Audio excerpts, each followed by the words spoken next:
नमस्कार मित्रांनो, शेतकऱ्यांना विविध शासकीय योजनेच्या लाभासाठी फार्मर आयडी काढणे बंधनकारक करण्यात आलेले आहे। मात्र अर्ज करताना चुकीची किंवा खोटी कागदपत्रे सादर करणाऱ्या शेतकऱ्यावर कठोर कारवाई केली जाणार आहे। अशा शेतकऱ्याचा आधार क्रमांक व फार्मर आयडी 5 वर्षासाठी ब्लॉक करण्यात येईल। त्यासोबतच मिळालेल्या अनुदानाचा लाभ ही शासन वसूल करणार असल्याची माहिती कृषी विभागाने दिली आहे।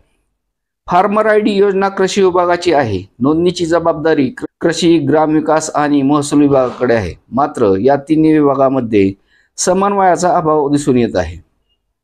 फार्मर आयडी म्हणजे शेतकऱ्याची डिजिटल ओळख। हा क्रमांक राज्यातील प्रत्येक शेतकऱ्यास देण्यात येतो। यामध्ये शेतकऱ्याची वैयक्तिक माहिती, शेतीचा प्रकार, पिकाची नोंद, बँक खाते आणि आधार क्रमांक यांची सांगड घालण्यात आली आहे। शेतकऱ्याने चुकीची किंवा बनावट कागदपत्र सादर करून योजनेसाठी अर्ज केला तर त्याचा फार्मर आयडी आणि आधार क्रमांक दोन्ही 5 वर्षासाठी निलंबित केले जाणार आहेत। या काळात शेतकरी कोणत्याही शासकीय योजनेचा लाभ घेऊ शकणार नाही।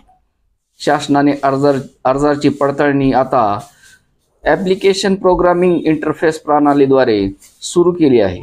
यामध्ये शेतकऱ्यांचा आधार, सातबारा, बँक खाते, महसूल व बँक विभागाची थेट जोडलेली माहिती तपासली जाते।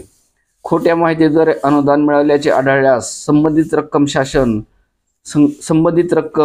शासन शेतकऱ्याकडून वसूल करणार आहे। अशा प्रकरणामध्ये शिस्तभंगाची कारवाईसह फौजदारी गुन्हाही दाखल होऊ शकतो।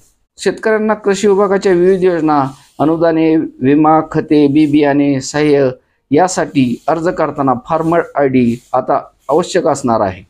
शासनाच्या सर्व कृषी योजनांचा लाभ आता एकाच आयडीवर आधारित राहणार आहे।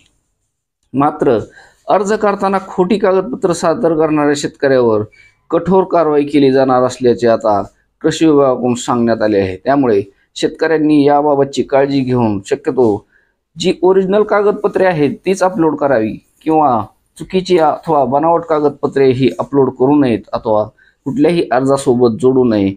यासाठी कृषी विभागाकडून हे आवाहन करण्यात येत आहे। धन्यवाद।